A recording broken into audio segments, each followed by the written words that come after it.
Auxiliary. That's what it's gonna be.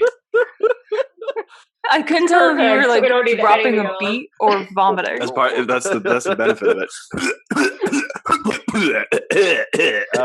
Get all those Oh, plosives right out of the way. that is some extreme ASMR. Love it. COVID special.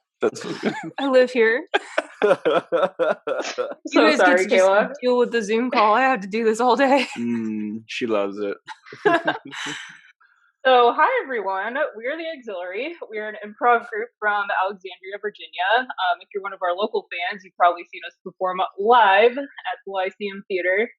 But for now, when we are not able to do that, we decided to start a little podcast. And in the future, we are hoping to play some fun games, do some activities, have some really cool conversations for you guys.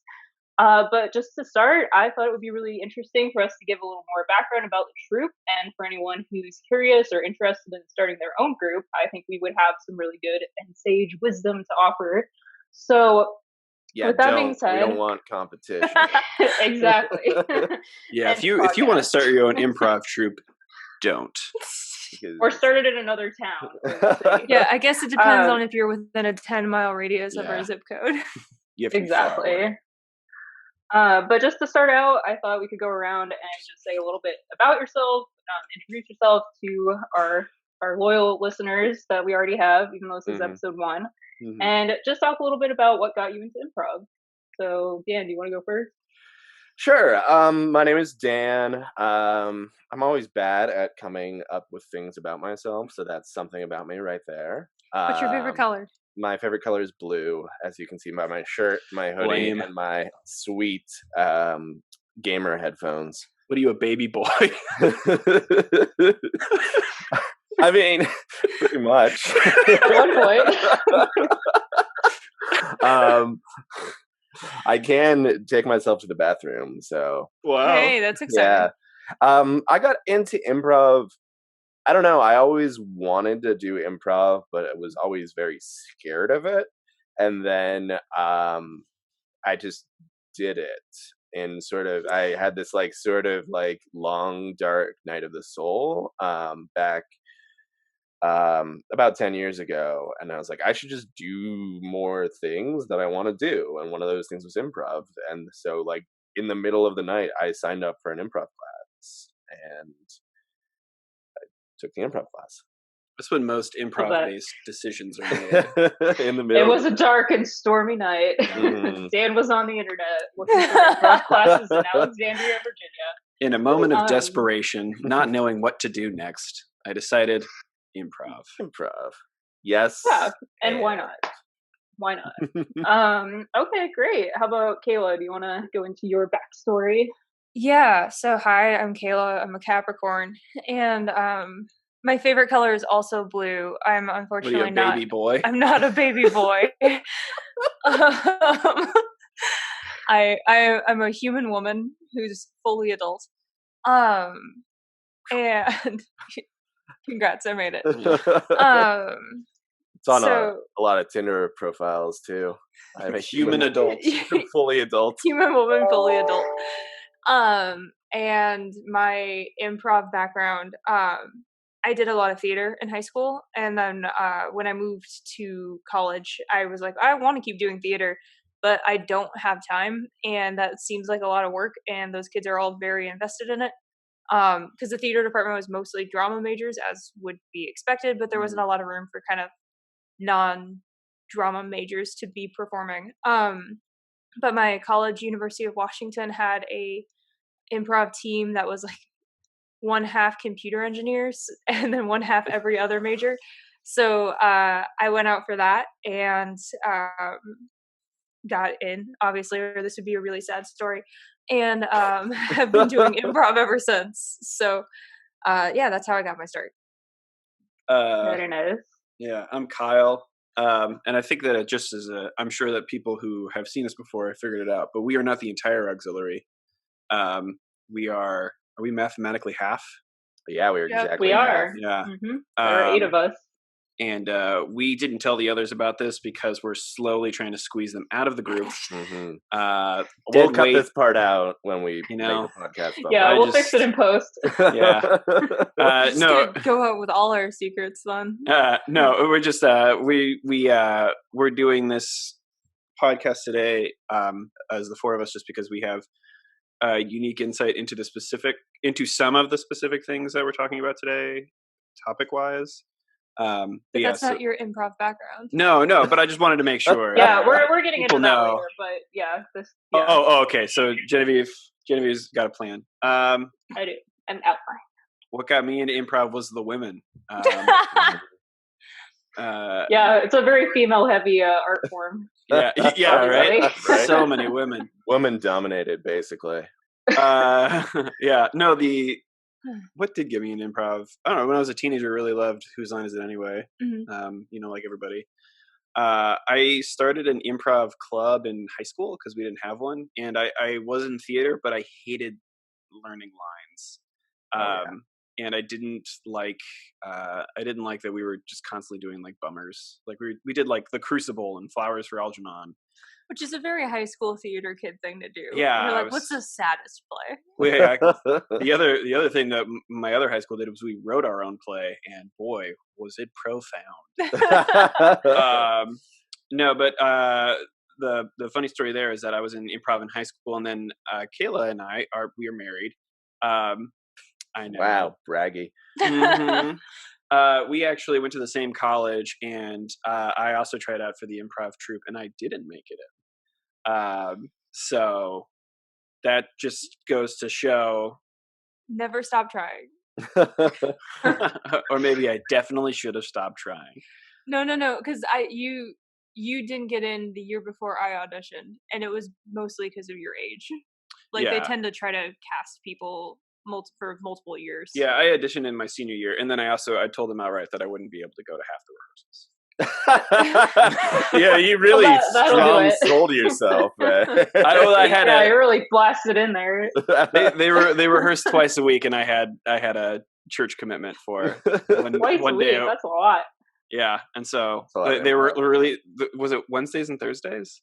It was Wednesdays and Sundays. It was Wednesdays and Sundays, which are the holiest days of the week. So the idea, that I was like, well, I can't come to any of the Wednesdays, and probably not going to come to Sundays. So, yeah. But you became good friends with a lot of those people, and that circle of people is how we ended up meeting. Yep. So then, how did you start doing improv with us? Well, this is actually a part of. Yeah, I think that's part of the conversation that Genevieve has planned. Yeah. It is. So as soon as I do my little origin story, we can move on to that. You want to talk about yourself? I always want to talk about myself. You want to talk about yourself on a podcast? Yeah. I know, revolutionary. I want to know Genevieve's origin story. I want to know what vat of chemicals she fell in. Joe Chill shot her parents in an alley. Exactly. But yeah, no, I grew up as a very painfully shy and awkward child. Still am. Hello, almost 30. Haven't grown out of it yet. But about 3 years ago, I started my first real human adult job, and it was in Alexandria. And I realized that having a 9-to-5 left me a lot of free time in the evenings and on weekends and stuff like that. And I, similar to Kyle, was a big, huge Whose Line Is It Anyway fan back in the day when Drew Carey was running the show and everything like that. So I'd always kind of had it in the back of my mind. I like her too, but I don't know that you can't replace that original, just, somewhat misogynistic, like probably problematic humor that they had going back then. That's why I only watched the original Whose Line, which were British episodes from like the 1980s. Do you enjoy your time? I'm sure they have aged very well. Can't be a single problem. But anyway, so yeah, I had all this free time, and I wanted to start breaking out of the shell that I put myself in. So I joined the Toastmasters group at my work, which was great. And I also signed up for improv. And our teacher Keely kind of like, I wanted to get out of my shell, the shell myself, but she was the one who like took the hammer and was like, And I was just like, okay, fine. I guess I'm not going back in there. You're describing the process. Yeah, that's fascinating, Genevieve. But I'm not entirely sure I understand Toastmasters. Like, it's kind of like a cult/pyramid scheme, where basically they want a constant stream of members joining. So even more than practicing your speeches, which is basically the foundation of your meetings, what they really focus on is just getting more people to join the club. So speeches was not what I was expecting. Oh, no, yeah. No, Kyle is like, how brown do you get the toast? Oh. Yeah, I was like, how long does it take to become a Toastmaster? I would join that. About 3.5 minutes on medium. Yeah, right. It was like, today, we're, week 1 was white, and now we're in week 6, so we're getting into complex carbohydrates. We're talking about rye.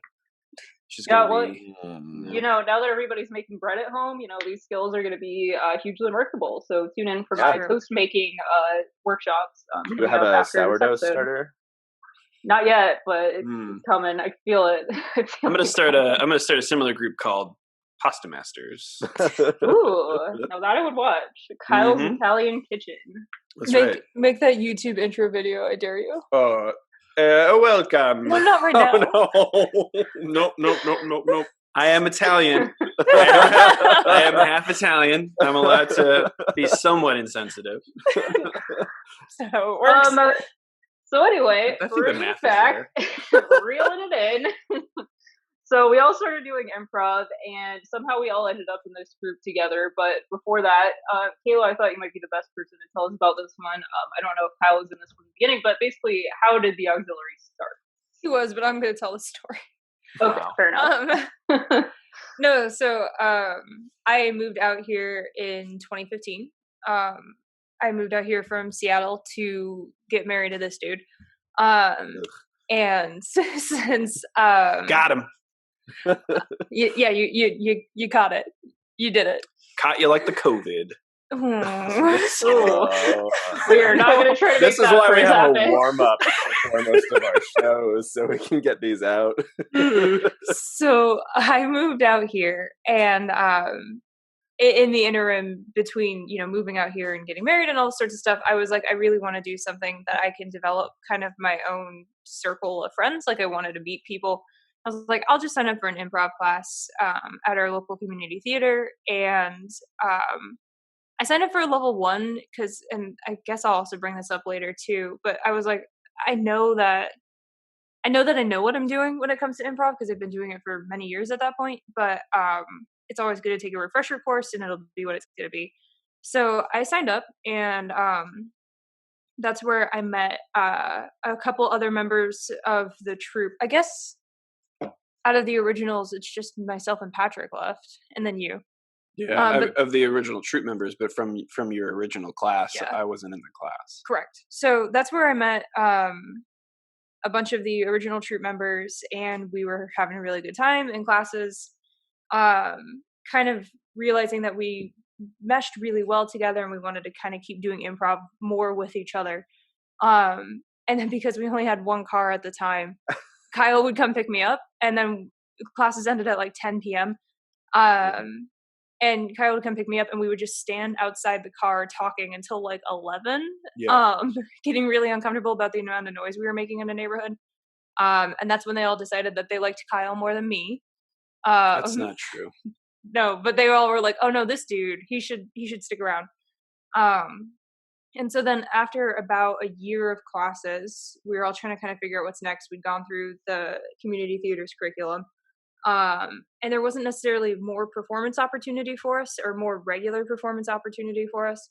So that's when we kind of circled the group of us who were interested in doing more together, and we decided we would at least just do a rehearsal group and see where it took us. So we did rehearsal group in the community room of a member's apartment for like 6 months, got kicked out of that community room like twice during that 6 months. Oh, right. Makes sense. For making too much noise. We even had a show in there. We did, which we had like a 20-person show in there. We lost some people because there was like a curse, like if you joined the auxiliary, you were gonna move in 2 months. Yeah. So that was pretty rough. That's how we acquired Dan, though, was during that early phase. Dan, did you ever rehearse with us in Patrick's old apartment? Yeah, in Patrick's old place. Yeah, tons of times. That's Genevieve, did you? A space. No. Okay. Yeah. He was already in the new apartment by the time I joined. So we were in this apartment building for a few years, and then we're like, let's just like try. Like we did a small test run show of like 20 people, and we're like, let's see what we can do with a bigger show. So we had our first one after maybe about 6 months of rehearsing together. Yeah. Oh, Kyle just kind of was. They were like, Kyle should be in the team, and so that's how Kyle got here. Yeah. You were with us from the start. Yeah. But it was clear that you would mesh with our comedic style. Yeah. So then we did our first show. We had about 60 people, and we were like, oh shoot, this could work. We were able to generate 60 people to come to a show. So we did the show in the theater room of the apartment, which was like 25 people. And the funny thing about that room was that we technically needed to rent it if we ever wanted to use it, and it like to the apartment association that our troupe member was in. And that room was supposed to cost like $400. Yeah, it was just like to rent it for an evening. $250 an hour. Yeah, or something and insane. So we just guerrilla rented it. Like we just didn't tell anybody, and then we just showed up, and then luckily nobody else was in there. Once or twice we showed up, and there were other people in there, and we were like, we had to practice in the pool. Cool, see you later. The pool hall. So thankfully, the one time we did a show there, nobody tried to claim it, or that would have been very uncomfortable. So we did a show there, and then we did a show that we maxed out the room, and we did one show at the theater. Yeah, that's a 60-person show. I know. I didn't. I thought that it sounded like they were the same show. No, I was trying to just blast through those early stories without getting too tied down in the details. Great. And so then we spent like 3 months after that trying to find a place to perform. A place that we could consistently perform in, that would hold the amount of people that we were trying to get. And that was really hard. That took a lot of time.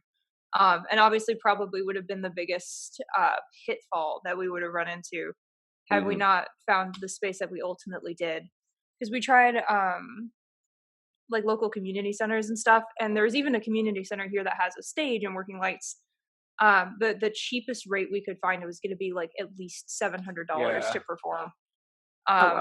We did find 2 places to perform.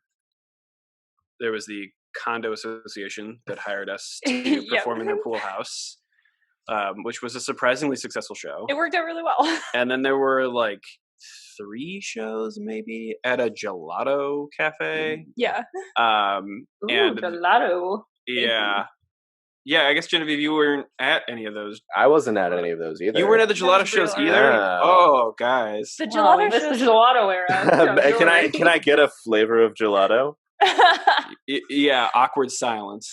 The gelato shows were tough because like 1 or 2 of them, like people would show up and they're like, I'm here for the show. But like most of the time our audience was mostly people who showed up for gelato and then got treated to an improv show they didn't plan on going to. We would have like 4 people that came, and then a bunch of people, and then it was also on Thursday nights or something like that during the summer, and so it wasn't necessarily a pop-in night for the gelato stand.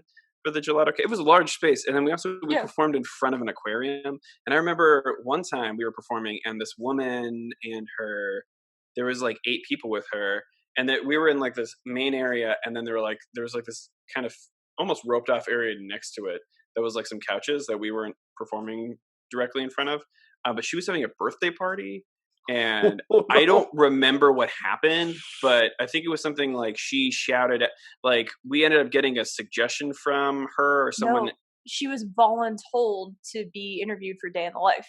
Oh, right. So Birthday Girl gets thrust up on stage by a friend. Birthday Girl does not want to be on stage. How old is this birthday party? Is this like a kid's birthday party or an adult birthday party? Toddlers. 20s. No. No, yeah, they were like late 20s. So this girl gets thrust up on stage, and we interview her, and she like clearly doesn't want to be there, and it's uncomfortable for everybody. It got bizarrely antagonistic.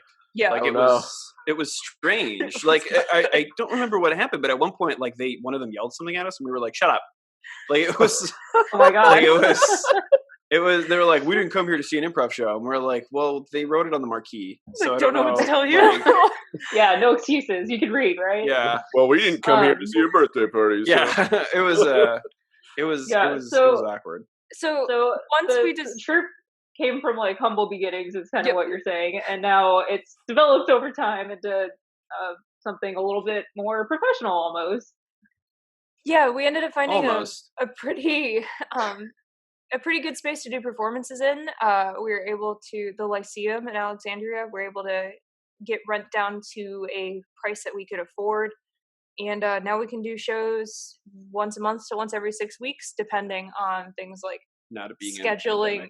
That's where I was going. Oh, sorry. You took my joke. Sorry. Take it. Do it again. No, it's too late. No, starting with scheduling. No. You tell it. It's clearly something you want to say. I'm sorry. I was gonna say starting with like availability of our schedule and not being a pandemic. Am I right? Oh my god! Damn, that's a funny joke. That's a good joke. Where'd you come up with that? Classic. Oh, perfect joke by Dan. 100%. We're gonna have to see how many more COVID references we can put in this podcast. Just as a quick aside, I genuinely apologize for my earlier COVID joke. It was insensitive, and I'm sorry. I don't even remember what it was. Well, just in case, letting people know that I feel bad. Okay, Kyle feels bad. You gotta feel bad. You have to let people know you feel bad. Otherwise, the tweets come for you. Now it sounds insincere. No, well, fair. Anyway, back to Kayla. Cancel culture finally coming for Kyle. Kayla, was there anything you wanted to say about our group development that you haven't already? No, I think there's some questions that you'll cover later based off the outline. But that's kind of the history of where we got. We started rehearsing as a group shortly. It was right before our wedding. Yeah, like right before we got married, we had like 2 rehearsals. So 2016. September. No, August, September 2016 is when we started rehearsing as a group. It was hot. And I don't think we had continual performance spaces until a year and a half ago, maybe. Like 2018. Yeah, March 2018 was our first time at the Lyceum. That'd be it. So and it took a while. I joined August of 2017-ish. Okay. I can't overstate how long it took us to find a space. Mm-hmm. Because even the space that we have now, we reached out to them and then we didn't hear back from them for months. Yeah. And then it took like 2 or 3 reach outs before, because the person who was doing the scheduling was on like family leave for a long time. Mm-hmm. So it was like this kind of, nobody's fault, just kind of this honey, I am so sorry. I accidentally yanked her ear pod out. Her earbud. Oh no. I know. I'm the worst. Yeah, accident. Technical. This is all you caught onto my ruse. So that actually is a really good segue into the next section of this podcast episode that I had in mind. And the reason that I picked us specifically to talk about this is that I feel like you guys have the most experience in working through the difficulties of starting up this troupe. So if we're thinking back to how the auxiliary got started, we were all in the same classes. We kind of formed this community within our classes at the Little Theater of Alexandria. Let's say there's a few classmates out there who are thinking of, finishing taking all their classes, but then starting a troupe on their own. Obviously, like finding a place to practice, finding a place to perform, those are really big challenges. And there's even more that you have to think of when you're first just starting out as a little baby troupe. So let's just start going down the questions. And if you feel like you have a good insight, let me know. But what are the most important things to agree on when you're just starting out as an improv troupe? I think finding someone who can be sort of the coach and the de facto practice leader of the troupe is the most important thing. Otherwise, you can get really quickly into a very disorganized system where you're not really having productive practices, and you're not really, especially if you're not really building towards a show at first. If you can't find a space for a year and a half. Just having someone like Kayla, who is that person for our group and is really well organized and good at quickly adapting the needs of a practice, sort of how to the mood of the group and the mood of how we're all feeling each night is really important. Yeah.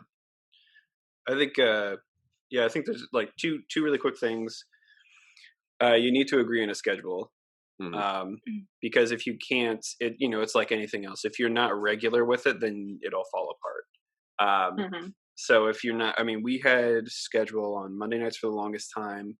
And then we all recognized that rolling straight out of the weekend into rehearsals on Monday nights was starting to tax everybody pretty quickly. And when we all talked about it, we settled on Wednesday, which was a huge, like, our attendance, spiked in terms of regularity. So you all have to be on the same page schedule wise and like number of rehearsals, and you have to be respectful, because some people have more freedom than others, so if some people want to rehearse 3 times a week and some people want to rehearse 1 time a week, then you have to understand and be forgiving of other people's schedules. I think in a sense you're right. I think in a sense it requires you to agree on how serious it's going to be. Because if you think like we only rehearse once a week, but if you are in New York or Chicago and you're trying to really accelerate through the ranks, once a week is not enough. Right.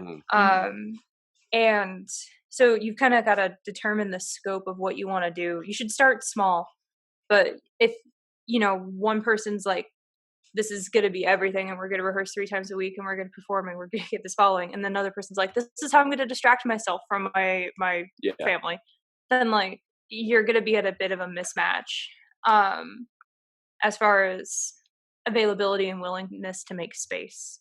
And that's not a bad thing. Like if that's something you've determined and the goals that you've got and wants are different, people shouldn't feel bad about going different directions. If that's the case. That's totally. That's a much more elegant way that I was gonna. My second point was deciding on why you're doing it. Yeah. And I think that like Kayla said about how serious you are, is a huge part of it. I think that we also had the conversation of, at some point we've said to each other several times, like, why are we doing this? And because as a troupe, we've attained a certain amount of success, to the point where it's like possible that in the future we might actually turn enough of a profit that we would have money in like an account that would cushion expenses in the future, instead of us constantly being like, who's paying for it this week? But we definitely had to decide very, very early on, why are we doing it? And one of the reasons why we were so successful is because we all decided that we're doing it because we enjoy doing it and we enjoy performing. If someone is, obviously, like Genevieve's idea for this podcast is based in our extenuating circumstances for this day and age. But if we were all 21 and we all wanted a career in comedy, a lot of people might be doing, well, I'm doing it for the comedic connections, or like you were saying, like we're in New York, so I want to be on Saturday Night Live. Like that's what I'm working for. If that's the case, then that's great, but you all have to agree on it.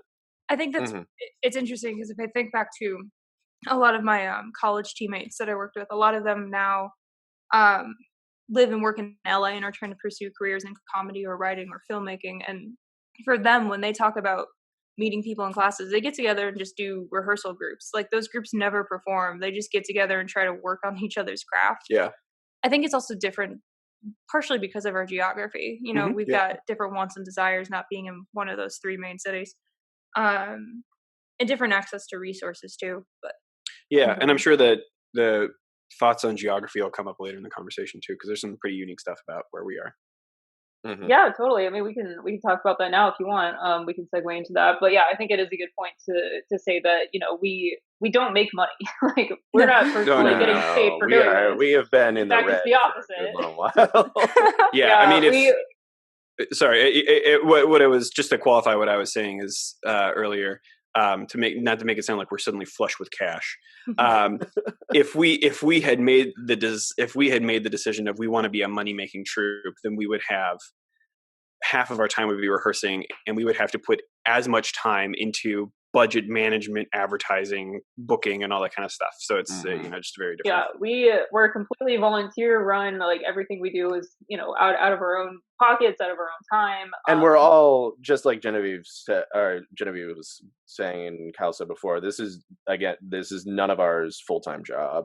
Like we all have 9 to 5s. We all do other things during the day. So this is just kind of like a side. Like we do this because we love it. We love improv, and we want to perform it, and we just enjoy it. And the women. We are a completely gender equal group, which is an amazing accomplishment considering that a lot of improv troupes are just like 7 white guys. Yeah. But anyway, we came close. Without getting into that, I mean, so even though we don't make money from doing this, we still have money that we need to deal with. So Dan especially does a lot of our like behind the scenes financial work. Do we want to talk about kind of the admin side of how we deal with that? Because it can be a really big issue if nobody's willing to take that on. Yeah, so we've tried to get a little bit more organized about it in the last half a year or so, and I think that's good.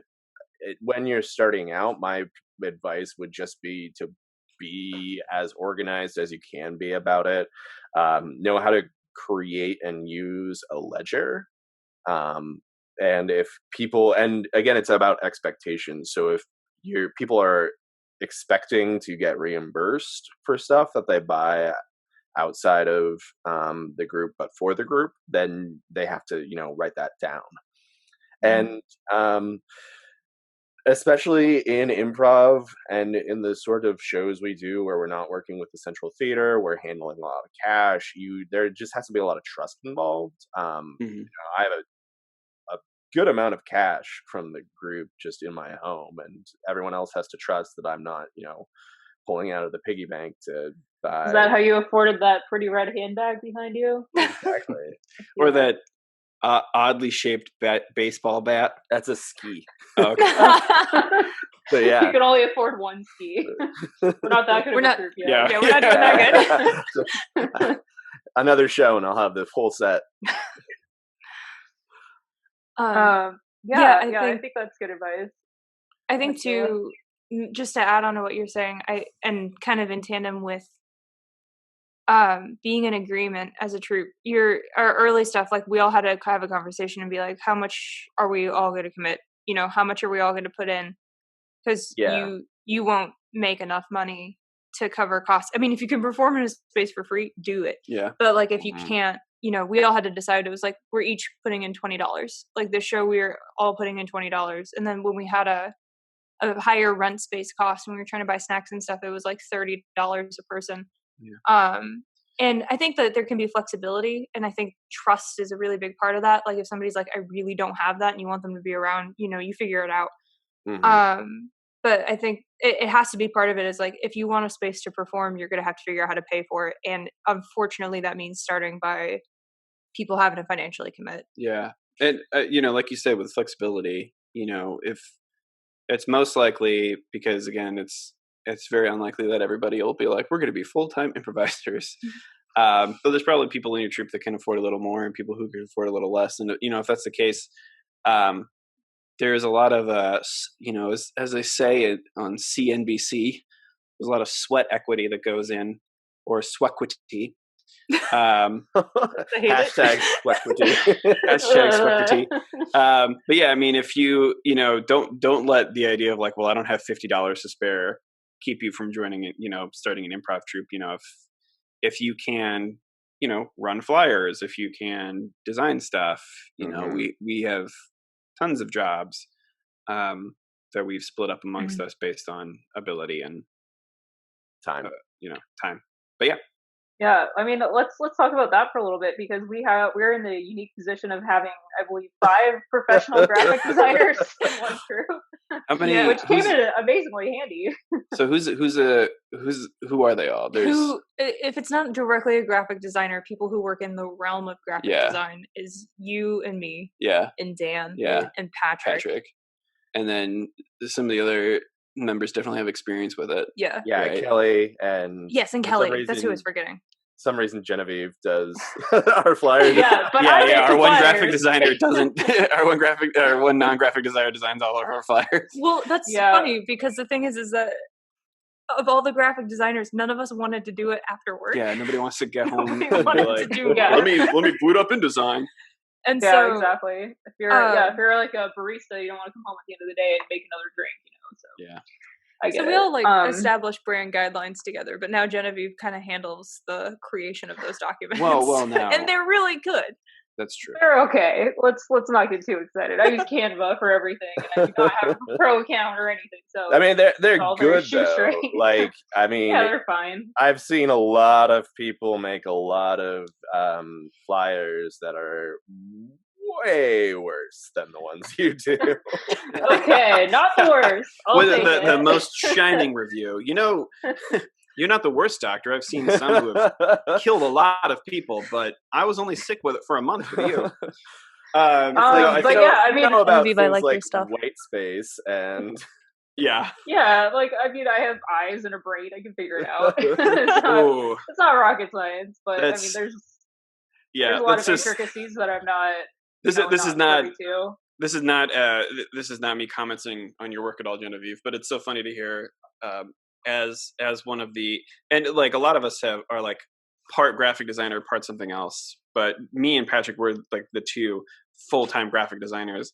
And again, not commenting on you at all, Genevieve, but how many times we've heard somebody be like, "Oh, I can figure it out. Oh, I know what's going on. I'll just do it." And like, just like the nonsense they hand back, and you're just like, "Do you have eyes?" It's just like, so it's. Oh man, it's I'm sure, but I'm maybe smarter than the average person. So. I don't doubt that at all. But Genevieve, maybe we should talk about, because we don't necessarily want to go because Kayla just took the time. No. My phone was blinking. Bored. Kayla. Oh my gosh. She's like, ugh. No, but maybe we should break. Why don't we describe what each of the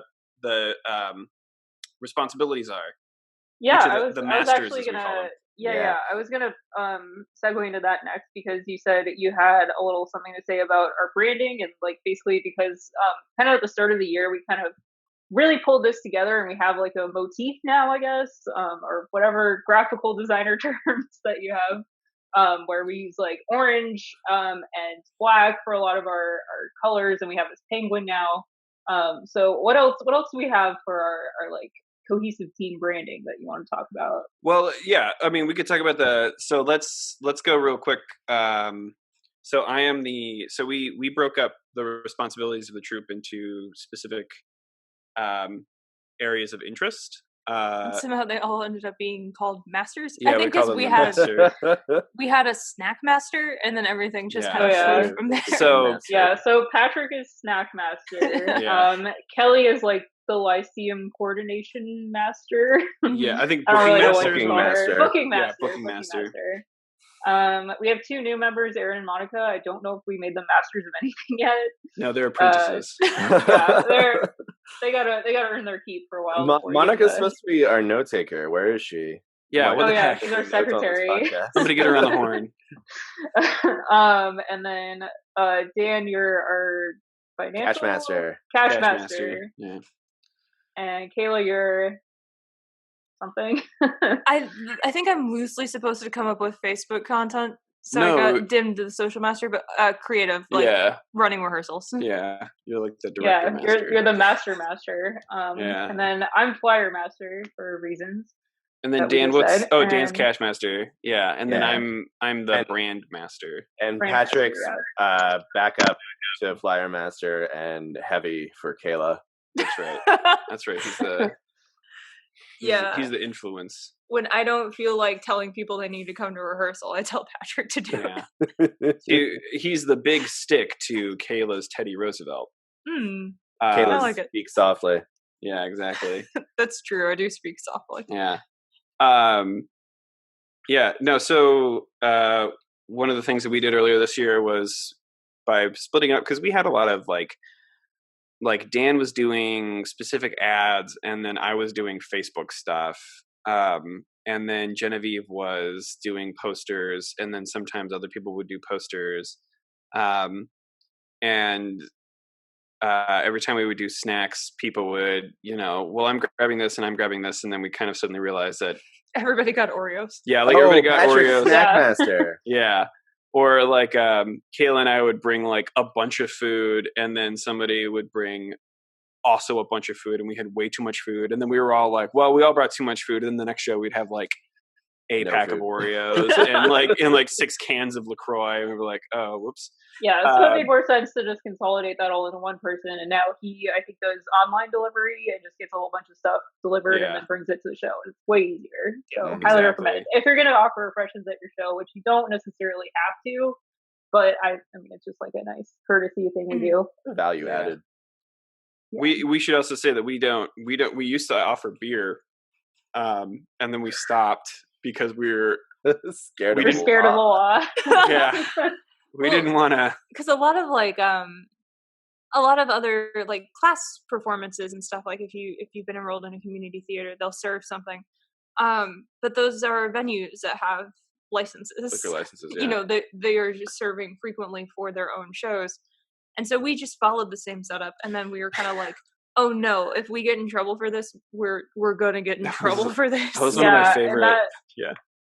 That would be bad for our brand, which is what we were talking about. Right. It's basically like, so let's talk a little bit more about that, because we now, as more of like a, like I said, we're trying to be more professional, I guess. Like we're trying to make this very much like a real volunteer-run organization, and we don't want to be associated with necessarily like, bad things. We don't want bad press.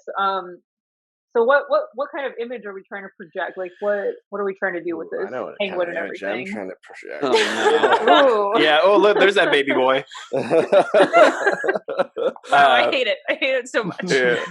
No. So branding is something that I'm kind of professionally passionate about. There's nothing more frustrating. Anybody who's in any kind of marketing can understand how frustrating it is when you have 6 different departments trying to push 6 different visions for the same organization or company or whatever. If someone like I'm a government contractor in a really big area, and when you have 6 different departments in the same wing of the government saying, we would like it to look like this, we would like it to look like this, and then you kind of say you have to convince them, if we put out 10 different things, none of this will look unified. And so when we're with the branding that we were trying to put forward, was we wanted for we had gotten to the point where we are at the point where we have kind of a fan base. It's not huge, but people recognize us enough. We've popped up in like the Alexandria Times and things like that, and we kind of realized that when we wanted to when we want people to see our stuff, we want them to know that it's us, because the Auxiliary is a fantastic name, but if you're not paying attention to local comedy, then you might not oh, the Auxiliary, of course, yes, Alexandria is second best improv. Which was our tagline for a while. But it's not anymore. Not anymore. No. It's not our tagline anymore. But any kind of organization needs to have brand guidelines, and we intentionally didn't do them right away because we didn't necessarily know what kind of troupe we were.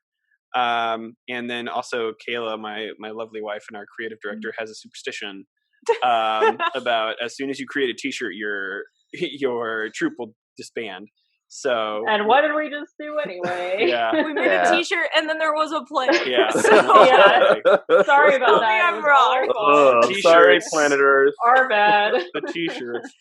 But we were very intentional on trying to make sure that we kind of had an idea of what was going on. And then what my responsibility was to create kind of the visual look of the Auxiliary, which included some physical decorations for during the show, and we wanted those things to reflect our digital decorations, the things that go out. And so, I created a very loose style guide with 3 or so specific logo elements. So we have an official font, we have we have a mascot, which is a penguin named Orson, and he's a penguin that wears an orange bow tie. And so he's on like all of our promotional material. We also have kind of a square we have like a what's the word I'm looking for? A logo mark. We do, yeah. It's like a 1x1 motif. So like on our t-shirts we have, auxiliary is the name of the group, and so the t-shirt is Ox Il Ari, 3x3x3 in a square. Orson is almost always in a circle. So there's kind of like a 1x1 thing. And I could drone on about graphics design stuff, about the simplicity yet flexibility and all that kind of thing. But we had a couple we have orange, black, and white is kind of our main color base. Mm-hmm. And then we repeated those in business cards. And for our first big show, we have a giant stuffed penguin that is our Orson, and we put him in an orange bow tie, and we put him on a white tablecloth that had our new logo and everything on it. With the kind of specific idea of establishing what our brand is. And then as time goes on, then those brand guidelines will evolve and change. Hopefully still with the idea of harkening back to what makes sense. So like right now, so like I was saying to Genevieve, we were putting together flyers for shows that have been altered due to our current situation. But I had to rein Genevieve in based on the colors that she was using, because I said we can't use different colors yet, because we need to make sure that we're establishing these three colors really strongly before we go and expand what the color palette is, which can seem kind of draconian and weird. But from a design perspective, making sure that we have branding on lock really makes future advertising and visual continuity. It looks very clean. I think that makes sense. It's like a fast food logo or something. Like as soon as you see it, you want to think of the auxiliary. And if the McDonald's arches turn from golden to like, I don't know, puce, you'd be like, ew, what is that? I don't know. Some of them purple fries. Ooh, delicious. Give me some of them grimace fries. No, I hate it. One other thing that Kyle was alluding to is the separate design elements are really helpful when you're working in online media where everything is of a variable size proportion. So when we do advertisements for our shows, we have Facebook event images, we have Eventbrite event images, we have all the various calendar and thing event images, and all of those are different aspect ratios, from square to skinny rectangles to tall rectangles. Social media logos are usually a square or a circle. So it's good to have flexible elements that can work in, still adhere to the brand guidelines, but work in a variety of ways. Yeah, in a real simplified, like, graphic design distilled into 10 seconds kind of way. When you're designing a logo, you should kind of have I don't want us to sound like we're saying you should have 10 different logos, because you should not. You should have 20. You should have 20. No, but it's kind of the idea of you should have kind of like a Cadillac of logos that can get kind of reduced down to a very tiny version. So the easiest way to look at it is through examples, right? So if you think of Coca-Cola, they have like a full logo, right, that says like "Enjoy Coca-Cola, refreshing beverage" or something like that.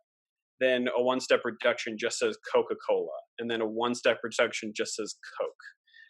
And all these things you still know exactly what it is, and because the logos, the font's the same, the movement's the same, and all that kind of stuff, but it just kind of gets reduced down and down. And I just realized that this might all sound really overwhelming if you are just starting out as an improv troupe.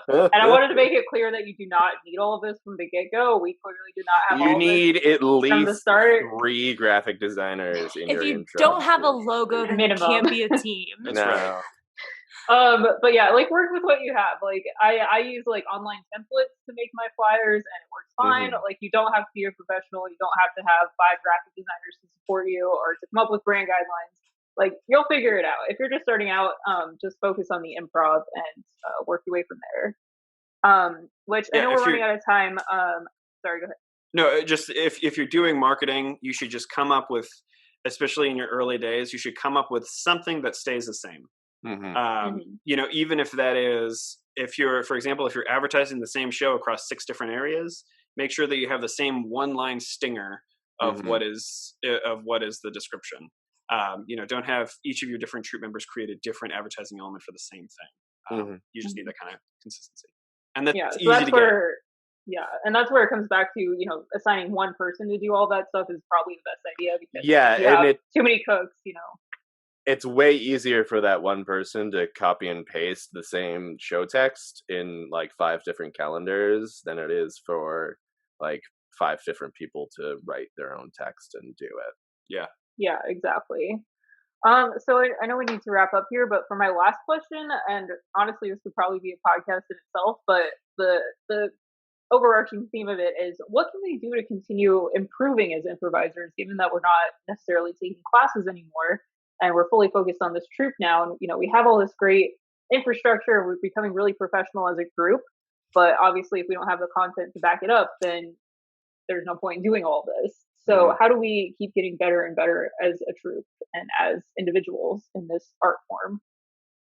So I can start with this one. I think the thing is that's gonna be a little bit it's not pot calling the kettle black, because I haven't taken a class in a long time, but you do kind of need to keep taking classes.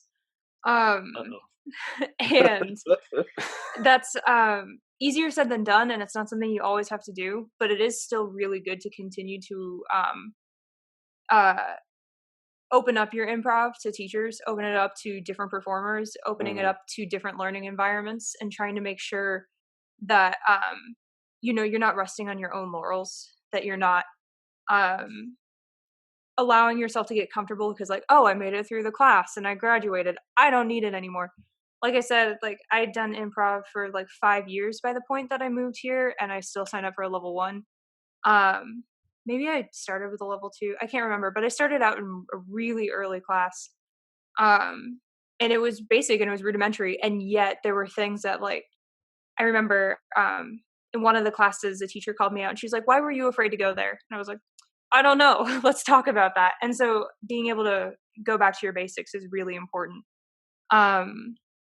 And then the other thing too is that you, within your rehearsal group or your performance group or your troupe or whatever you end up being, you've got to establish a way to be able to critique each other gently.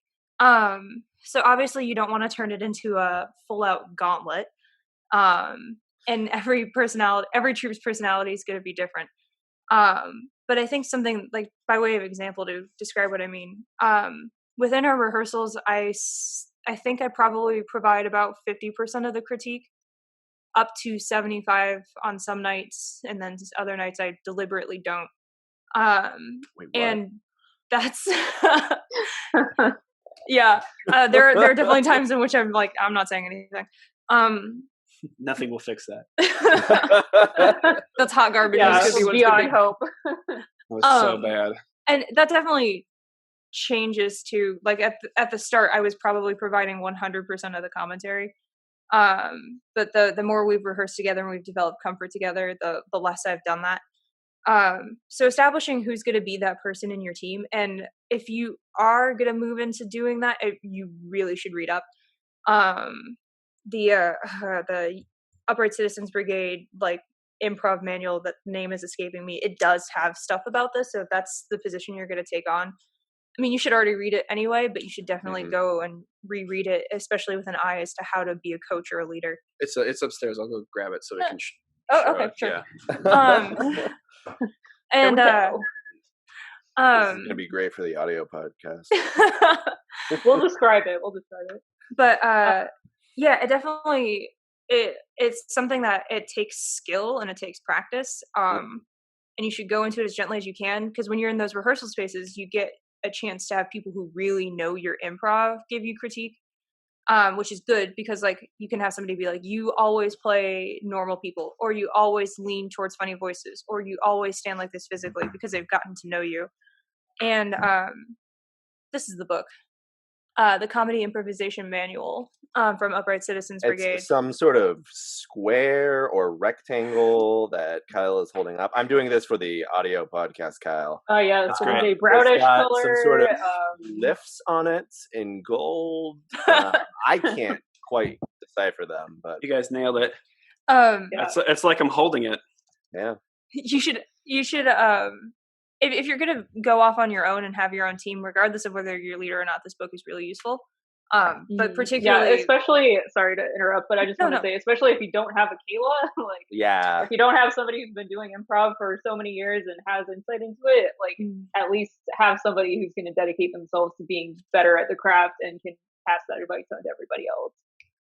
And so it's important to be able to have a space to provide critique. It's also important to be able to have space to provide disagreement, because sometimes you'll say something and somebody will be like, it felt like this towards me, and you can both be wrong and right. There's no, this is always the correct answer. I mean, some of them are obviously like, you blocked, you screwed up. It's interesting sometimes, like when you're put in the position of being a peer critic. Mm-hmm. I think when you offer criticism is always valid, but it doesn't necessarily mean that your criticism is accurate. So being, and also as the performer being critiqued, the most important thing with improving is recognizing that you could be wrong, and allowing for that. One of the things that I've started doing, and unfortunately, the plague, but I think also deliberately, as you rehearse and as you get better and as you start to maybe move away from a single coach model, or not away from a single coach model, but you try to incorporate more people into that activity, deliberately setting aside somebody who is a critiquer or a note taker for the evening or for a scene or for 30 minutes, somebody who's designed to do that, mostly because watching improv scenes, very much with a critic's eye, with like a teacher's eye, with that kind of eye, you have to be doing it on purpose.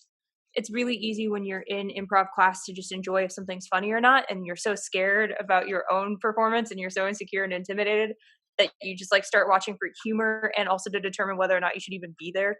But when you get into a space where you're rehearsing the same group of people, it does make it's important to sometimes take a step back and to say, I'm intentionally watching the scene to try to understand how to provide advice to make it better. It also improves your own work. It does. And, I think it's a tough line to walk, because you don't want to be too nice, but because then you won't say anything at all. Right. If you're like, oh, that was so great, and you just never actually get to the actual criticism, then nobody learns anything and you don't improve as a troupe. And people who come to see your show are just like, maybe I just won't come anymore if they're not improving. I will say that it's you are 100% correct. I have also had rehearsals where I've been like, I'm providing no critique tonight. Like if we come back for the first time after a month off because of the holidays and people got sick and stuff. Our rehearsals are always so bad when that happens, and I'm just like, whatever. Our first rehearsal after this is going to be awful. We're going to all get together. We're going to rehearse for an hour, and we're going to get back in the car and be like, should we even keep doing this? Well, that is actually an excellent way to transition into my last little part of this podcast here that I wanted to talk about, which is about transferring our improv skills to digital online content that we can do from individual houses throughout the city. Which basically we're trying to think of things that we can do. So maybe making up stories like other podcasts do, playing games over Zoom, having more conversations like this, I think would be fun. So if any of you listeners out there want to leave a comment or talk to us on Facebook or something, tell us what you want to see, because maybe we'll get inspired and we'll want to create something. And this is, obviously a learning experience for all of us. And once again, this is a way that we're going to have to learn how to take critiques, whether they come from within the troupe or from outside of the troupe, and kind of adapt and learn how to thrive in this new environment. But we've got lots of content in the works, a lot of ideas floating around. So we're just going to make a plug here, and I finally get to say it. Like and subscribe. We're going to keep posting on YouTube. We're going to post this podcast on Spotify or Apple Podcasts. We'll figure it out. We're gonna put it on Twitter. We're gonna put it on Weibo. We're gonna put it in the We're newspaper. gonna put it on Zanga. We're gonna put it on MySpace. We're gonna put it on LiveJournal. Friendster. You guys can come check out my live journal. Yeah. We're gonna put it on Dig.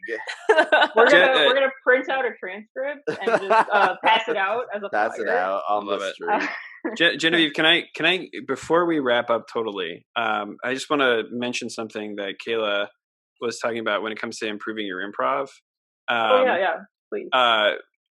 If you do any kind of artistic discipline, and you want to get better, you have to intentionally do the things you're bad at. So if you're, like something that we always talk about in our shows and in our practices, like I really like doing really, really weird characters, which is great. I'm good at it. It's funny, blah, blah, blah, blah. But if I want to be a better improviser, I need to be able to do weird characters and an effective straight man. So I need to practice the thing I'm not good at. And so if you want to get better at your improv, you should recognize your weaknesses and intentionally work on the things that you don't like doing to make them better so you're more well-rounded. And it's, I agree with that. It's a tough line to walk sometimes because you want to like deliberately make yourself uncomfortable. Yeah. But that can be, you can make yourself in those times feel especially vulnerable when you're doing that. And that's why it's important for it to be a safe space to explore that kind of stuff in practice. Yeah, I think that a lot of people get into comedy because they don't want to get beat up. And I think that one reason why people are funny is because they enjoy bringing people joy, but also because I think a lot of times we do it as a defense mechanism because we want to make people happy around us. And intentionally saying, I'm going to work on something that might not be funny is kind of one of the most vulnerable things that you can do. And so, so like Dan was saying, it's always important to just kind of be willing to be like, this might not be funny. And it's important for everybody in the room to be like, that wasn't funny, but it's okay. You can feel, this is a place where you can feel safe being not funny. Especially also when, as happens with us all the time, if you accidentally, say something that's offensive or even intentionally say something that is offensive and people need to tell you that it's offensive. These are all mistakes that you have to be willing to make. And also we're all terrible human beings. So it's just, the stuff that comes out of people's mouths is astonishing. The power of, if you are the rehearsal leader, of sometimes saying, it's okay if this isn't funny. It can take a lot of pressure off of people's shoulders too. I think just saying the phrase, if we don't laugh, we don't laugh, and that's fine. Like you will have explored something, you'll have tried something new, because we're all inherently calculating laughter as approval. And so if you go out of your way to be like, in rehearsal, if it doesn't work, it just doesn't work, and that's okay. And that helps a lot. And improv doesn't always have to be hilarious. Right. Some of my favorite scenes have just been like completely serious, and I've been like, "Oh, this is so fascinating! Like, what an interesting sociological character study these people are putting on for me." I wanted to know more about what that guy's deal was. I did a serious improv scene, like rehearsal. We did it for like a month. It was a long story. But I remember getting into a scene with an improviser where we were a married couple that was like headed towards divorce, and it was very serious and very tense and very uncomfortable. And now I look back at that and I was like, I was 19. I didn't know how relationships work. Yeah, who's this guy? I'm up here pretending like I practice for the future. For all the times that we almost divorced. It was I remember, like, I look back at it now and I'm like, it was melodramatic as heck. Yeah. It was so insanely like days of our lives, but back when you're a teenager, good exercises. Back when you're a teenager, you think the only reason to break up with someone is because they cheated on you. Yeah. Sorry, Genevieve, I didn't mean to cut you off with your whole. Oh yeah, no, that's fine. I'm glad we got that last little bit of actual content out of the way before I go into just blabbering about the future. Does anybody else have anything else they want to add about this topic? No. I do, but I wasn't going to bring it up. I know. It's like, we can keep talking forever. I do want to be respectful of people's time, though, so if you have to go, it's okay. But the other thing that you should do to stay sharp and keep getting better is you got to watch improv. Oh, yeah, for sure. I don't know how we didn't mention that yet. easier said than done in a quarantine. But I mean, you can go online. I did it again. Upright Citizens Brigade had a series that they performed. I think it was on Bravo, called Ask Cat. If you search, I know I said a bad word. If you search on YouTube and type in A and like 7 S's and then cat, you'll find it. There's a lot of, we don't tend to record our performances because they wouldn't be up to quality, but you watch stuff like that, you watch Who's Line.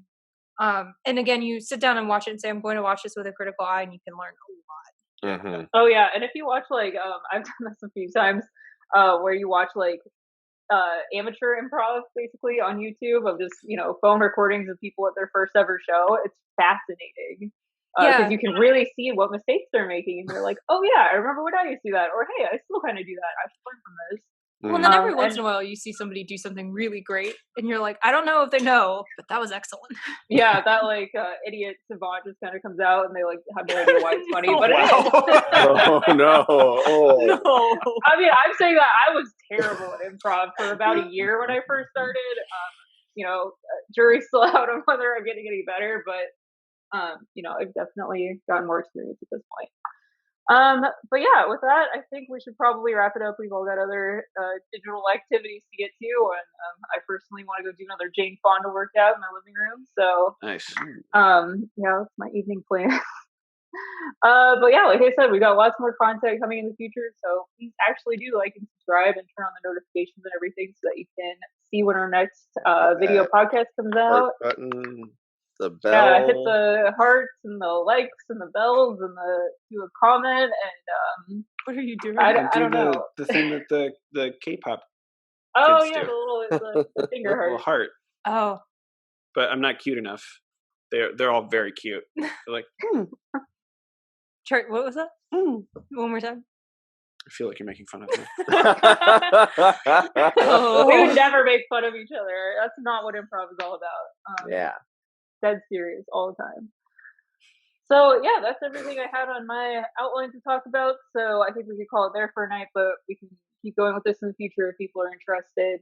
But thank you for listening, and we've been the Auxiliary, and we'll see you next time. Bye. Bye.